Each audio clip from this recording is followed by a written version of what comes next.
friends, it's me, Joshua Haynes. Today I'm starting a special coronavirus interview series entitled Stronger Together. As a young scientist, I strongly believe that we all have a responsibility to inform our communities, no matter how big or how small we are. Underserved communities are disproportionately affected by health disparities. So I've brought together a group of people to talk about the impact coronavirus has in their field and to share a little bit of knowledge with you.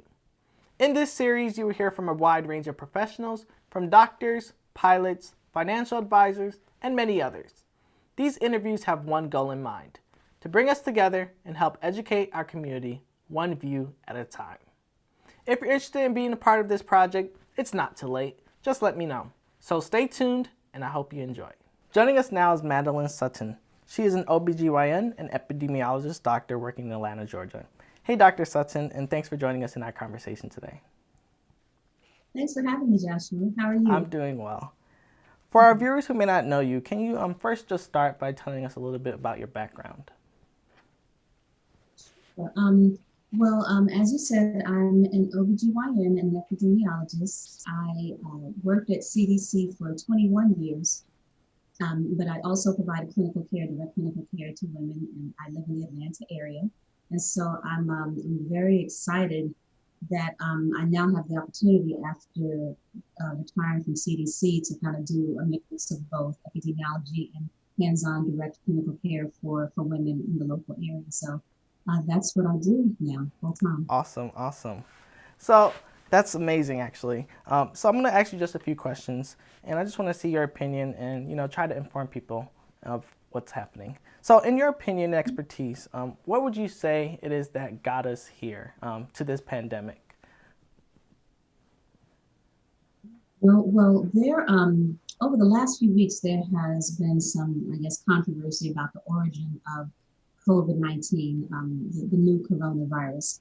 But I think in essence, most scientists agree that the likely introduction of this new coronavirus was from either bats or some type of mammal that's sold in the fish markets in some parts of Wuhan, China. And so what happened was that this virus was introduced from animals to humans for the first time that we're aware of in around December 2019. At least that's when we became aware of the first cases in Wuhan, China. And so for the most part, we think that's what happened. We call it novel because this is the first time it's been in a human. And so it moved from animals to human, and now human to human spread is kind of, taking it on a whirlwind type of situation in this across the globe, actually. So yeah, that's how most scientists believe it got started. Got it. So as an epidemiologist who understands how this virus is moving, what can people do to protect themselves, and when is a good time for them to know it's actually time to get tested? Oh, that's a great question, Joshua. So most of the things that we've been seeing on the news and in the TV are correct in terms of the safest way to protect ourselves is to try to stay out of large crowds. Social distancing, being about 6 feet away from other people, whether it's outside of your home or inside your home. But also those common things that we do, like washing your hands more frequently than usual. And when people wash their hands, they should wash for at least 20 seconds with the soap, and then rinse their hands very thoroughly and try not to touch too many things after they wash their hands. If there are situations where someone can't wash their hands right away, the recommendation is that they use hand sanitizer that has at least 60% alcohol to try to keep their hands as clean as possible. And then also not to touch the face, hands to the face. Okay. So I know you stated you're an OBGYN doctor. So I'm going to ask you just some questions in regards to mothers or expecting mothers. So to your knowledge, can COVID cross from mother to fetus, and can it be excreted through breast milk? I know COVID, there's still a lot of new research being found, but to your knowledge, what would you say to that? Yeah, that's a great question. So the way I like to think about it is that, since we just discovered this virus in December, so we've been studying it really aggressively for the last 4 months because it's kind of taken this the globe by storm. What we know so far, we have very limited data, but what we know so far doesn't show that COVID is exchanged between the mother to the fetus, and it also doesn't show that COVID is exchanged in breast milk. However, what happens is that if a mother is COVID-19 positive, if she's just delivered a baby, the recommendation is that the baby and the mom be separated at least for a few hours to try to, do testing, try to figure out what's going on. Is the mom okay? Is the baby okay? What type of symptoms does the mom have? Okay. Most people with COVID have mild to moderate symptoms, but there are some situations where the mom can get very sick. And people who are very sick have to be intubated, as you might know, put on a tube for them to have some help with breathing. And if it's that type of situation, of course, the baby can't be there with the mom. But even in those situations where it might be mild or moderate symptoms, or maybe no symptoms at all, there are as many as 40-50% of people who have no symptoms at all. And so in those situations, it is true that many times the baby is separated from the mom in the first few hours, but usually after that, they're brought back together. If a mom wants to breastfeed, because we're not sure that COVID is transmitted in breast milk, or we have no reason to believe that so far that it's transmitted in breast milk, our concern more is about respiratory droplets. And so if a mom is breastfeeding the baby, the recommendation right now is that she also wash her hands very frequently or sanitize her hands, and then also wear a face mask while she's breastfeeding so that any respiratory droplets wouldn't hopefully not transfer to the baby. So I have another question. Are new mothers being tested for COVID just in case they are asymptomatic? Very good question, because right now testing is not nearly at the levels it needs to be at in this country and I think many other places. So right now there is no recommendation to test someone who doesn't have any symptoms. A lot of it has to do with there not being enough tests available. From what I'm seeing in the hospitals that I work at in Atlanta, someone who has certain symptoms, if they have fever, shortness of breath, cough, chest pain, things that would make them, potentially have a more emergent type of presentation. Those are the persons who are getting tested, from what I see in hospitals in Atlanta. Okay. So it's unfortunate. I think if testing ramps up, that's definitely one of the recommendations that people have, is that we do more testing of people who don't have symptoms, so that we can really have a better understanding of how prevalent COVID-19 may actually be. Right now, we don't really have a good sense of the denominator at all, because we're just not doing enough testing of those who have even mild symptoms, and definitely not if they're asymptomatic. How has the dynamic changed for patient care when it comes to the room setting? Do doctors, nurses come in with masks? Yes, it's definitely changed on two ends. One, in terms of the providers, so the physicians, the nurses, the techs, everyone is pretty much wearing some type of baseline layer of PPE, or personal protective equipment. And so what that looks like is that, pre-COVID, if I can phrase it like that, pre-COVID, people, of course we wore like gloves and stuff, but and we were precautious, but there was not the use of masks, and usually patients would be able to have in, multiple visitors and all of that. So now what's changed on the provider side is that most of us are wearing masks. And most times it's an N95 mask, and that helps protect us if the patient does have something and they're asymptomatic. It also helps to protect the patient if one of us is asymptomatic and carrying something. For many patients, especially these days, over the last week, I've noticed patients themselves coming in already wearing masks. So patients who have concerns about coming into hospital settings that they know have cases of COVID-19, they're kind of using their own precautions. So the other big change on the patient side is, giving birth is a really joyous time. A lot of people have family members, different support people, maybe some doulas, and most hospitals have kind of generous visitation when it comes to the labor room. So some hospitals have a minimum of 3, but it's usually not enforced. Pre-COVID, this was not enforced. So you can sometimes see people have 5, 6, 7, or 8, family members or loved ones in a delivery room. So that has changed drastically. There's only one person allowed in the delivery room. Wow. It can be so pregnant women are having to make hard choices. Some women, especially depending on their age, sometimes they like to have their mom or their sister and or their partner, their spouse, and then also a doula. And it's hard for some women now to think, Mm. okay, well, who is the absolute hands down one person that I want in this room?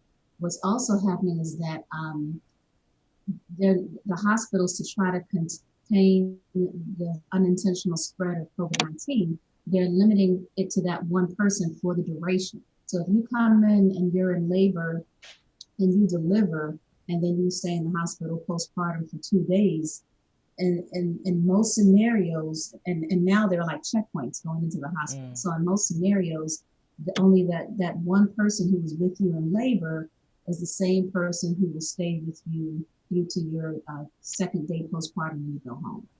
And that's if you have a vaginal delivery. So if it's a C-section, then you can stay as late as 3 days. Mm. And again, it would be that one person. So Wow. they're really trying to enforce that again to not only keep the patient safe and the new baby safe, but also to keep the hospital staff safe as well. Wow. That's very informative, actually, and interesting. In light of our current situation, in your opinion, would it be suitable to try and start a family during this pandemic? I think I've always felt that decision is really, I guess, personal between a woman and her partner if they're going to make that decision about starting a family. I've had in the last few weeks women coming in with newly positive pregnancy tests and just as excited as if there was not COVID happening. And then there are other women who call and make sure that their birth control is up to date because they feel they want to get through this pandemic before they consider getting pregnant or having a child. So I think it really varies. What I am finding though is that more women, when they come in or when they're doing telemedicine visits, that some of them have questions about, well, how long do you think this is going to last? Mm-hmm. There are a lot of questions about what we just talked about in terms of how is COVID potentially affecting a pregnant woman? Is it having any impact? Can COVID be transmitted from a pregnant woman to the baby or through breastfeeding? And so right now, especially since we don't have a lot of those answers, Mm-hmm. or the answers that we have right now are saying, no, everything is okay. Um, Women are definitely, I think, considering more of the answers to those questions as they consider their options. Okay, got it. So I want to switch a little bit topics, and I want to talk a little bit about the statistics when it comes to COVID patients.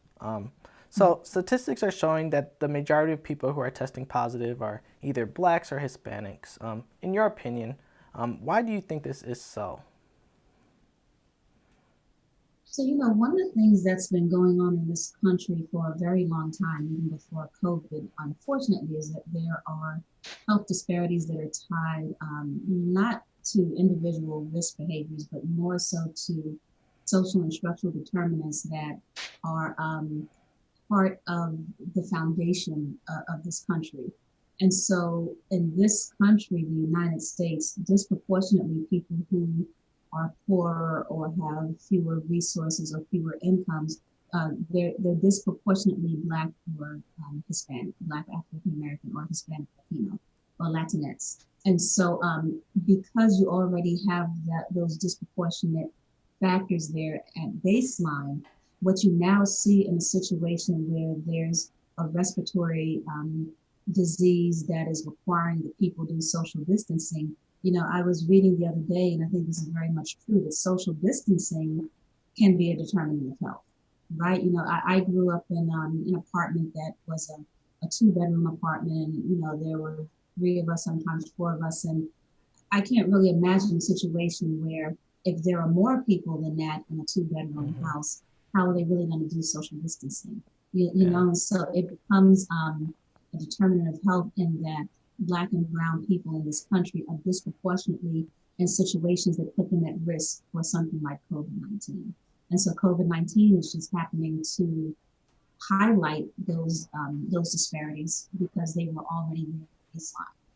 So, what would you say we can do to inform our communities to take the precautions more serious? And how can we continue to be a voice for our communities once this pandemic is actually over? You know, it's an interesting question because, you know, I know that people are seeing the news and reading the newspapers and everything. So I know that people can see this is having a serious impact. But I think, I think for people to get it and really understand it at a different level, it's probably going to have to be, you know, I don't know, more one-on-one conversations. I talk to my family very regularly, and I have aunts and uncles, and even my mom who doesn't necessarily want to follow all of the instructions. Yes, they're staying home, but you know, she runs out to the stores frequently, and you know, likes to get on public transportation. And certainly for our family members and loved ones who are in their 60s, 70s, 80s, that's just not a good idea right now. Of all those who are at risk for COVID-19, certainly our older loved ones are more at risk. And so I think it's a matter of maybe just continuing to have the conversations with them. Unfortunately, and it's heartbreaking, I think more people than I would have realized are being personally and directly affected by COVID-19. The number of, you know, friends or family members or loved ones I know who have lost someone to COVID, I think is really striking. And so I think it's those personal stories where people can look and say, oh, wow, you know, I knew so-and-so, or I saw them last week and, you know, they looked great to me. What happened? I think sadly, it's going to be more of those personalized stories that might really begin to help more people in our community to understand that this is very, very real and very, very serious. Yeah, I couldn't agree more, because personally for me, when it comes to like talking to my friends or relatives, it's only until they had, you know, known somebody specifically or directly that has COVID-19 or tested positive is when they actually wanted to start implementing, taking, you know, precautions more serious. So it's a sad state to be in. It's very unfortunate, but that's currently how it is when it comes to, you know, informing people and trying to get them more alert and informed and aware and actually practice these things. So I want to talk about One Brain for Health. I saw in your bio that this is something that you started. Can we talk about its mission and what really inspired you to, you know, start and create One Brain for Health? Sure. So, you know, when I was at CDC, I had the opportunity to work on this wonderful program that was called MARI. But what it did is what really kind of is what I'm passionate about. It basically worked with early career scientists, mostly Black and Hispanic or like Latinx, and it supported them. It allowed me to mentor them and really try to move the needle in terms of health equity. And so when I retired from CDC, I mean, yes, I love what I do clinically, but I also really still love mentoring and really trying to identify and support and mentor early career scientists and folks who are out there on the front lines doing some of the public health for HIV prevention and for other things as well. And so One Brain for Health is kind of like my brainchild of the 2 decades that I spent at the Centers for Disease Control and Prevention, the 2 decades plus of clinical work that I do, the fact that I was born and raised in Harlem, New York, an area where I saw health disparities firsthand. I mean, all of that kind of evolved into this thing. And yes, the mission for One Brain for Health is to it's reaching health equity through science and mentoring. And that's what I really, really am passionate about and hope to help as many people as possible. And so what we do at One Brain for Health is we provide scientific support, we do consulting, we help with writing manuscripts, doing data analyses, and then also just keeping the public informed. So doing different talks and, you know, just getting the word out and just really helping to galvanize all these folks that I met around, you know, in my years of doing public health and that I continue to meet who are also passionate about health equity. And I think you were one of those people, Joshua, that I met. I am. Of course, about really trying to, I guess, give back to, you know, to make sure that people like yourself, early career scientists like yourself, can make a difference and have an impact, and we can begin to diversify in a more real way by being more of people who advocate.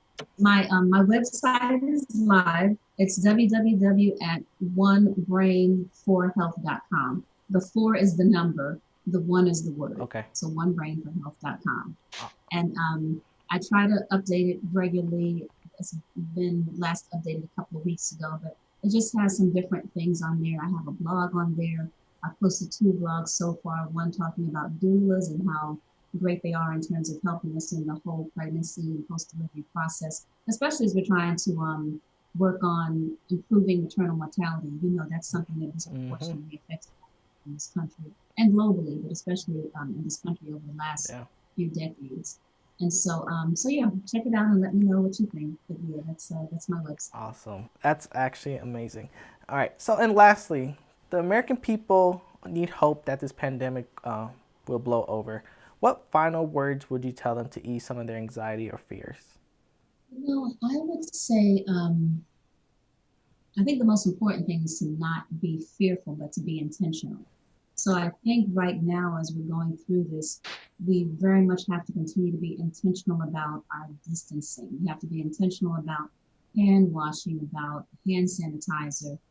But we also have to be intentional, especially for our loved ones who might be older, who might be in further away places, who may be living alone and have like no connection. I think we also have to be intentional about reaching out to them, calling them, hey, how you doing? I belong to a sorority, and one of my sorority sisters lives a little bit further in town, and she's over 70 years old. And so, you know, of course, we don't want her going to the grocery store, but there are folks like those that are near you. If you can pick up groceries for them and leave it on their doorstep so that, you know, yes, we want to give them hugs, but we understand that that's not really what we're doing right now. So, you know, leave them some things, call and check on them. Hey, you know, I know it's been over a month now.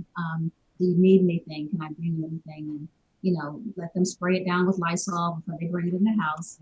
But I think we just really, really have to be intentional for the foreseeable future.